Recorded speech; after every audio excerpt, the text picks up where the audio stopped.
What? Were you talking to me? I have so many melodies flowing through my head ever since I met the guide. But it feels like there's something missing. I could feel with my entire being that there was a final piece of the puzzle which would complete my song. But I couldn't figure out where it was. It was driving me crazy. So, I snuck out, without telling Alpha. I was careful not to get caught. I went toward where I felt the puzzle piece was, and eventually I arrived at the Agna Desert. That's when I heard a very loud melody. It reminded me of the one I heard on the day I met the guide. When I approached it to listen closer, I saw a red sphere. As soon as I saw the sphere, the melody was complete, and I felt it flow through my entire body. It was wonderful. But then, you know what happened? I ran into this big clunker here, saying that he'd felt some strange magnetic field or something. And that's when I realized the Iron Heart must be there. But then this tin brain started going on about smashing the red sphere open and taking the Iron Heart out by himself. I never said that I would smash it. I only wanted to have a look at it. Stop making things up. Whatever. Anyway, I had to tell Alpha all about it and came back to Albion on his orders. That's why Alpha is looking for you. Why are you so amazed by what this mad woman is saying?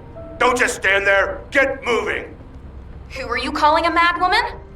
And you! Don't nod your head in agreement like that! Just get going and go see Alpha. Now! Let's talk. I can't believe you're taking it easy when we have so little time.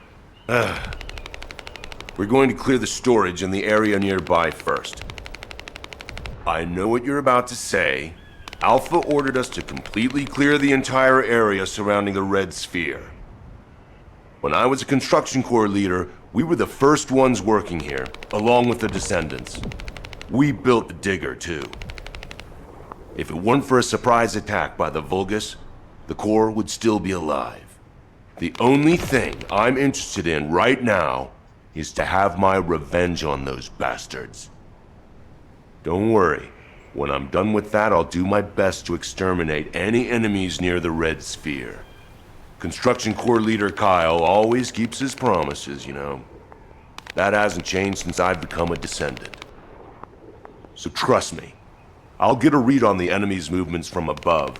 I'll let you manage things from the ground. Kyle, rage and revenge eat away other human emotions and limit perspective. If you're here just to give me useless pearls of wisdom, I prefer you to get lost, guide. This is Jayber. I have clear reception. Mind if we skip the pleasantries, since we're short on time? If what the guide says is true, in order to retrieve the Ironheart that's here, there's something we have to understand first. The entry device to the Hagios Prime Hands was destroyed a long time ago, and neither we nor the Vulgus could gain entry. But now they've just sauntered in there and connected the Ironheart to the Prime Hands. I think this whole thing has something to do with this intel on Eamon. Here. This is Zachary of the 22nd Recon Squad. A surveillance drone in the Hagios corrupted zone has tracked the movements of the high-ranking Vulgus, Eamon. We're unable to access the data remotely due to our signal being jammed. The surveillance drone needs to be retrieved for the data to be confirmed. Our recon squad has been scattered by a Vulgus attack. Requesting backup. This communication was received by HQ a few hours ago. Not long after, a pillar of light appeared in Hagios, and Corell's fleet began to move. I think Eamon found something in the corrupted zone that allowed them to enter the ruins. Looks like we need to find Eamon before we can get the Ironheart. Don't you think I'm the best person for that job? With my arcane ability? The other Descendants can help with the mission to detach the Ironheart.